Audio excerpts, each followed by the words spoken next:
Pull up in motorcades. I got a show today. It's all I'm trying to do. Hustle and motivate. What's up, guys? This is the Til You Collapse Podcast. I am Brian. I'm your host. And what's up with you?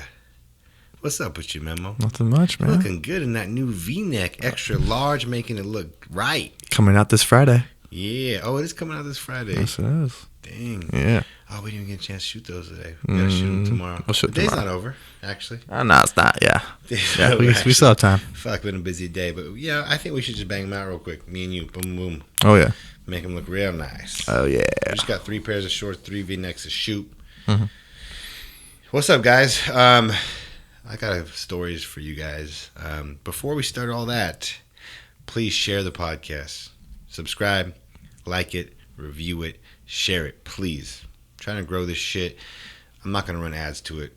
So you guys are the only ones that are help grow this. So please appreciate anything that you can do for us, because we're here trying to help you level up, right? Damn straight. So guys, I got a little bit of message I'm going to talk about later in this podcast. I'm going to start with some stories. So everybody knows Monterey Car Week. So Monterey Car Week, if you guys don't know, it's one of the biggest car events ever. It's literally, it's been going on for years and years. I don't know how many years, maybe 30, 40 years. It's literally, everyone goes to Monterey. It's a whole week to 2 of cars. And I'm talking about stupid. I mean, they unreveal new stuff there. It's a big shebang. I mean, people come from other countries and fly their cars in. That's how big a deal it is. And I'm talking like, I mean, they'll be like, you look down the street and there's a $10 million car parked on the curb, and there's a $2 million car right there. Just money everywhere. Successful people. I mean, to drive cars like that, you got to be successful, right? Oh, so yeah. the thing that's nice about being around that kind of energy is they're all people that have gotten to that level one way or another. They understand the work, they understand the mindset, and they're also passionate about cars. So it's an amazing place to go and network and just be around cars, be around like-minded people. And last year was my first time going, and it was a bad experience. So I went, drove down there, woke up the next morning for this amazing drive on the coast, and my car wouldn't shift out of first gear. So last year, my week ended short. It was one day. I had to tow my car back. Fucking sucked, right? So I got all the issues in my car sorted out. My car's been running good. Knock on wood, we're good. Driving down there. Oh, which car is this again? The Ferrari, the F12. The F12, okay. So there's an amazing group locally, 916 Exotics. Great group of guys. My buddy Brian George runs it. And there's like 30, 40 cars. We all caravan down there together. It was amazing. All different kinds of cars. Lambos, Ferraris, McLarens, Porsches, everything in between. Bugattis. Oh yeah, that one new Bugatti. Yeah. One of our buddies got a Bugatti. It actually was delivered to him down there. That car is crazy, red and black. That's my fucking shit. So we go down there. The car's driving great. I'm like, yes, this is gonna be the trip. Get down there. I had to stay at a different hotel than everyone else because I booked it a little later, and the hotel that most of my buddies were staying at was all booked up. The hotel I was staying at had valet parking. So I pull up there, and there's this kid there, maybe early 20s. And everything told me, like, park your own fucking car. You know, don't fuck around with this shit, right? These guys aren't used to driving cars like this. Don't even chance it. I was in a rush, though, and I wanted the kid to give the benefit of a doubt, right? So I was like, even talk to him, like, you know, be careful with this shit. It's low. Here's the lift. Push this to lift it. Push this to lower it. I gave him a $100 tip. I'm like, bro, take care of this shit, please. I've had bad experience. Last year was a bad experience. I don't want this year to be a bad experience. Like, I'm putting my trust in you to take this car and take care of it, right? I don't want it to be like a Ferris Bueller shit. Have you guys ever seen that movie? Oh yeah, when they take off with the car. Yeah, the valet just takes it. They're jumping this shit and all that kind of shit. You know, I'm like, I don't want it to be like that. So I give it to him. He comes back, asks me a question, takes the car. I go up to my room. I get a call 5 minutes later. The kid fucking fucks up my front lip, smashes it into the cinder block at the parking spot. That's how my trip starts. So my car, last year, that's what I dealt with my car. This year, that's how my trip started with the car. But here's the thing, guys. Your mind has to be strong. Shit like this is going to happen to you all the fucking time. It's just daily in life. Shit happens. It may be your car, it may be something else, but shit happens. And you got to reframe your mind about how, shit's not happening to you, it's happening for you. And yeah, there's not always a positive in every situation, but you can't let shit take over and just ruin your day, ruin your week, ruin your month. Too many people allow that to happen. They allow people, they allow situations, they allow things to have power over them. When I was younger, I was a hothead. I used to have no patience. I used to let shit take over. Now that I'm older, I'm 40 years old now, I'm sharing with you guys, if you can harness this power younger, there's a superpower behind it.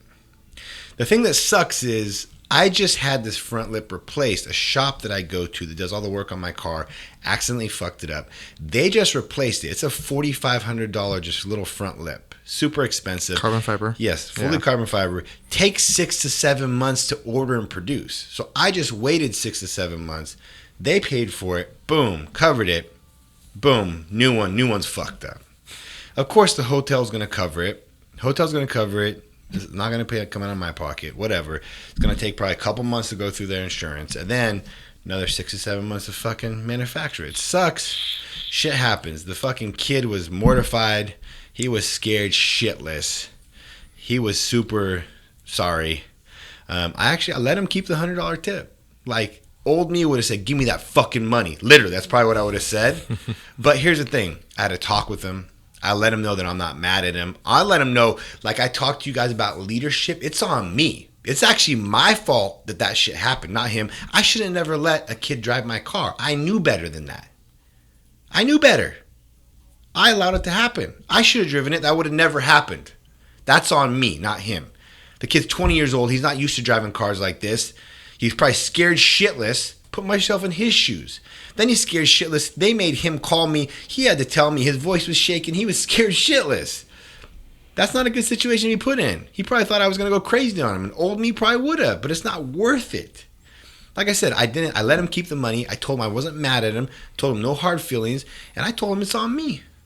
I said, take the tip. I'm going to park my fucking car. And he probably never expected that. He'll remember me. He'll remember that situation. Hopefully he learns from it. Right? Mm-hmm. So that was around 5, 6 p.m. Friday, right? So we wake up. We wake up to do our morning drive. And this drive's amazing. It's like 7 a.m. on Highway 1 on the coast. We're going to 140, do twists and turns in the mountain with the beach fucking, look to the right. The beach is fucking pounding up right there. There's mist raising off it. It's like something out of a fucking fantasy, bro. And you're driving with cars, cool air. It's fucking, like it's a life experience. You got to do it, especially with a bunch of 30 amazing cars. It's amazing. So we all go to Starbucks in the morning. We all go to Starbucks. We meet there. Everyone meets there. We grab coffee, bullshit for a little bit before we hit the coast and drive. We grab Starbucks, we're there parking, and there's like, my car's there, and there's actually a bunch of people standing by my car. There's probably like 6 or 7 guys in a circle.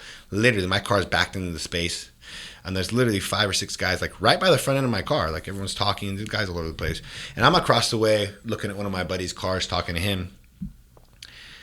And then I'm walking towards my car, my buddy Brian's looking at me. He's like, your car just got hit. And I'm like, what? I was like right there. I was like within a car's length distance. I didn't hear anything. I'm like, I thought he was fucking with me because of what happened. Everyone knew what happened that literally less than 24 hours before. I'm like, what are you talking about? My car didn't get hit. What are you talking about? My car got fucking hit. What are the chances, okay? My car does what it did last year to me. This year, this car's a fucking magnet for shit. This year, the valet fucks the front end up. Then this old guy is backing out of a parking space across the way from mine. And I guess he's backing up. And all the guys are yelling, like, be careful, watch out, stop. Like, everyone's yelling. And I didn't even realize it. Like I said, I wasn't that far away, but I didn't hear it. And this guy literally backs and scrapes his rear bumper into my front bumper. What are the fucking chances? Thankfully, it could have been really bad because that front bumper is like not even available anymore. It's a limited edition body kit, and it's like a 10, 15 grand front bumper. And that would have been really bad if he would have fucked that up. But he literally scraped it where his bumper scraped. I have clear bra PPF on my car. It like scraped the clear bra off, so I got to replace the clear bra. But I'm pretty sure I'm wrapping my car anyway, so it has to come off when I wrap my car anyway. So it could have been a lot worse.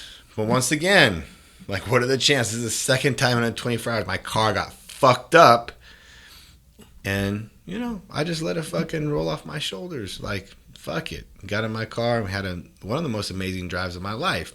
So like I said, guys, it's just kind of funny stories to tell. I like to share shit with you guys, but just puts in perspective, there was guys there that were trying to fight this old guy. This guy was like 70, and they were more mad than I was. And I'm like, you can't let shit like this and just anything in life that happens, you can't let it take control of you because it owns you. You're going to beat up an old man he's probably scared shitless. He probably thought he was going to hit the guys because they were all right there. And then everyone's yelling. So I felt bad for that dude. Like I said, it could have been a lot worse. It's more of a cosmetic, easy fix. And yeah, that happened. So it was an amazing week. We had drives, we had great dinners, great company, great memories. Went to Quail, which is amazing. They unrevealed a bunch of cars there. I mean, the money there, the people. It's just funny to people watch. They're all dressed up and like fancy shit. Like, I stick out like a sore thumb. A, I'm a lot younger. B, I'm muscular. C, I'm tatted. D, you're not white. I'm not white. And what's after D? E? I don't dress that fancy. Which maybe I'll start dressing fancy, but it's just not my vibe, you know what I mean? But anyways, I loved it. It's good to people watch. It was a great time. I was supposed to be there through Sunday, but I was missing my kids. We were in a pickle with my family. We had multiple kids in multiple sports, multiple cities, and stuff like that. So, And I don't want to miss my kid's first official football game. He played amazing. He played defense and offense the whole game. Killed it. They won. So I had to step up. I'm a fucking man. I always step the fuck up. And I just had to leave early. I left, 2 nights, 3 days early. And even though I paid for hotel rooms, not refundable, I show up for my kids. I show up for my family. Like, when I talk about them coming first, they do come first. So I dropped everything. I left Friday morning, drove all day, made it by his football game right when it started. And then, I don't know, you guys follow me on Instagram. I took my other son. Just me and him was a cool little memory. Let me tell you a story. I know some of you guys watched on my Instagram. So my son, my oldest son, the swole cat, 15 years old, the one that did amazing at football, he really made me proud. And it shows me that what I'm instilling in him and what I'm showing him is working. Because, he had a long day. It was Friday, football Friday. He had to be at school at 7 a.m. for a team breakfast. So he was there early to be at school at 7 a.m. They had a big football breakfast. He goes to school all day. Then he plays football all day. He literally played football for 2 hours straight. He was basically playing the whole game, offense and defense. And then he stays and watches his varsity game. I came to the gym. I left after his game. I watched a little bit of varsity, but I'm more interested in watching my kid play. So I'm like, I need to get a workout in. I hadn't lifted for a few days. I got this new tattoo. Plus, I was in Monterey. I was like, it's 9:30 on a Friday night. I don't give a fuck. I need to get my lift on. I'm tired, but I still need to get the work in. So I came to the gym, worked out, and then he texts me. He asked me what I was doing, and I told him I was working out. And he said, I want to work out. Now, this kid's 15 years old. He just had a full fucking 15-hour day, just played a full football game, and he wants to come work out at 10:30 at night after all that shit. Talk about being proud. Now, here's the thing. I had literally just gotten home from the gym. I was exhausted. I had driven all day. Fucking boring-ass drive. It's not uncomfortable. It's uncomfortable that long in that car.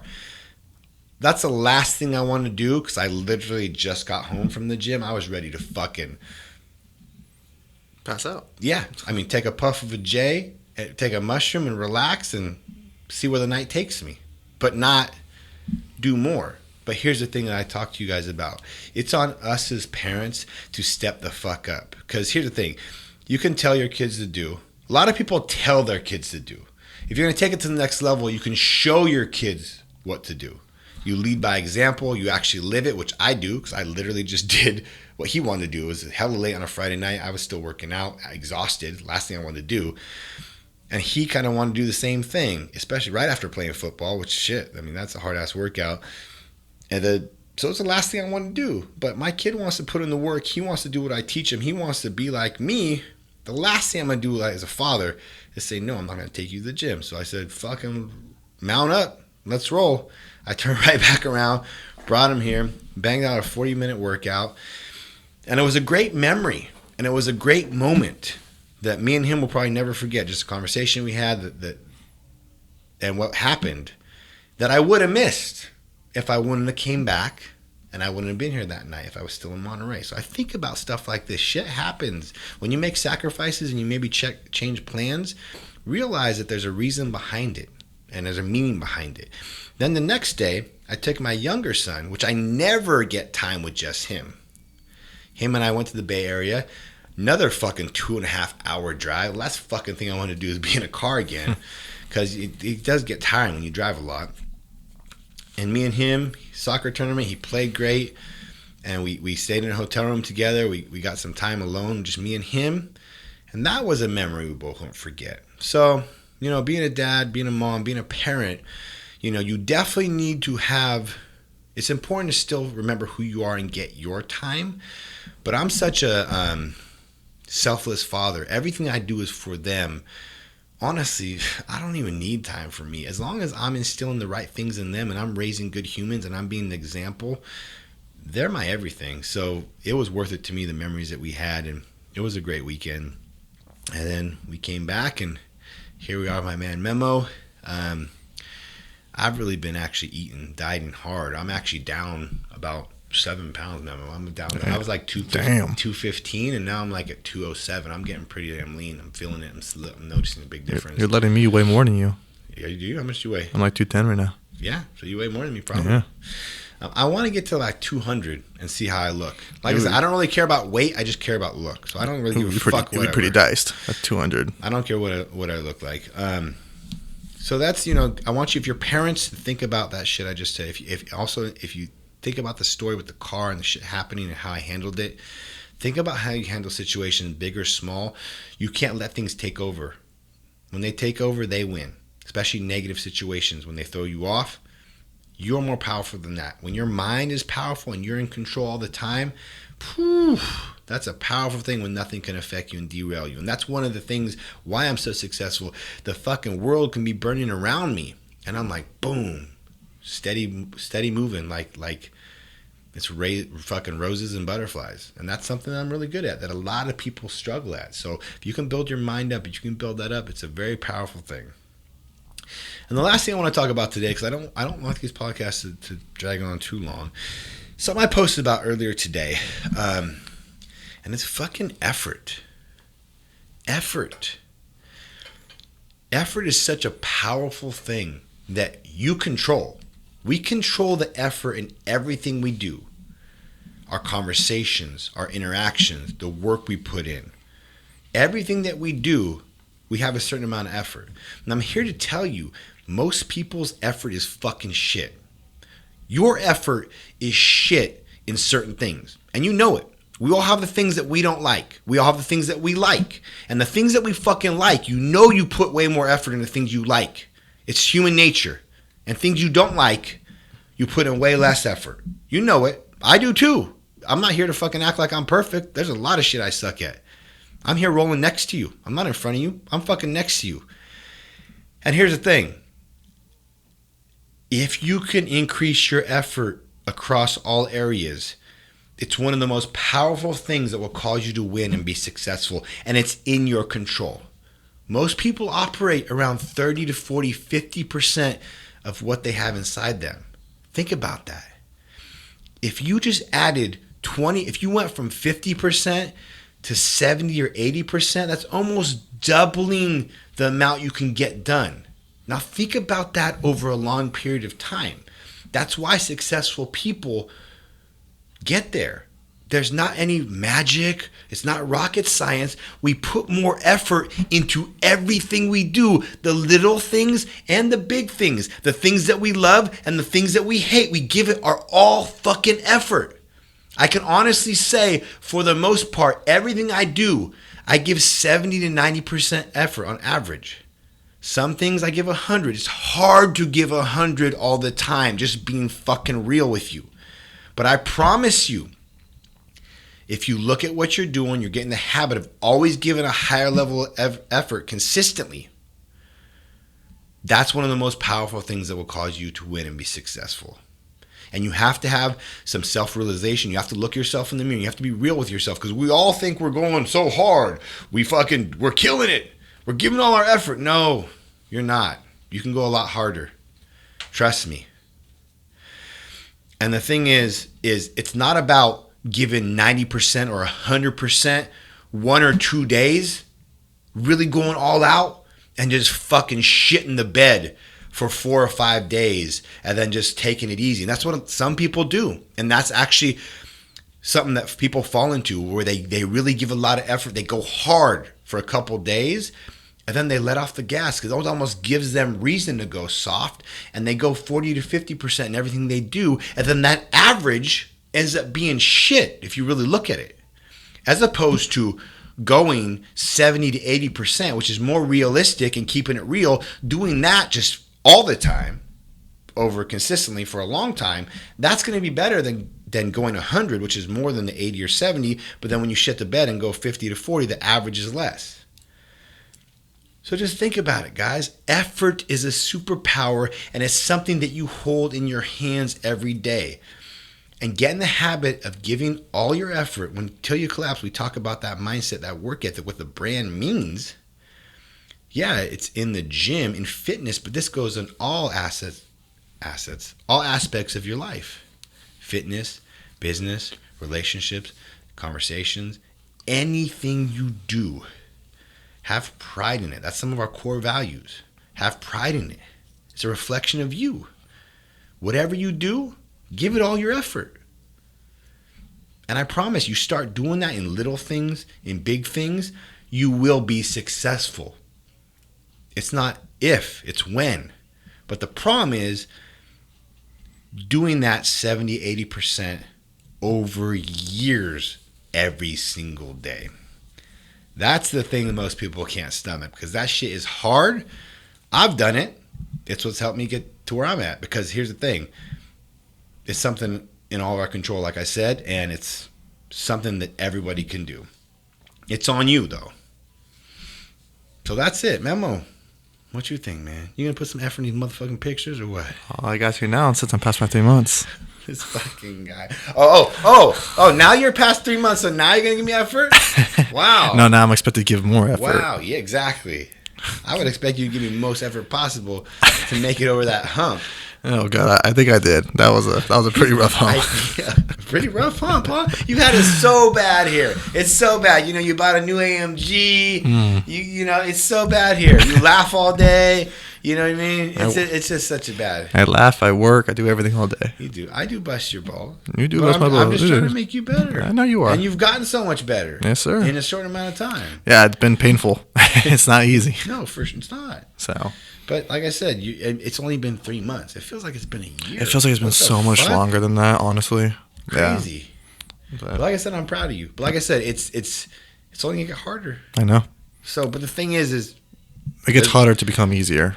Yeah, for sure. You know that. I mean, there'll get to be a point, like I've talked about before, when it becomes, you know, you get to a certain point when maintaining it is easier than building it. Exactly. But, I mean, we got years of building still to go. We got a lot to do. Yeah, we got to move to a 30,000 square foot warehouse. We got a lot of shit to do. But expect that in the future, guys. For sure. I appreciate you guys. Please let me know if you got something from this episode. I know you did. This was a good episode. I like this episode. Please share it. Send me a message. Let me know what you liked. Appreciate you guys. We're out. Pull up in motorcades. I got a show today.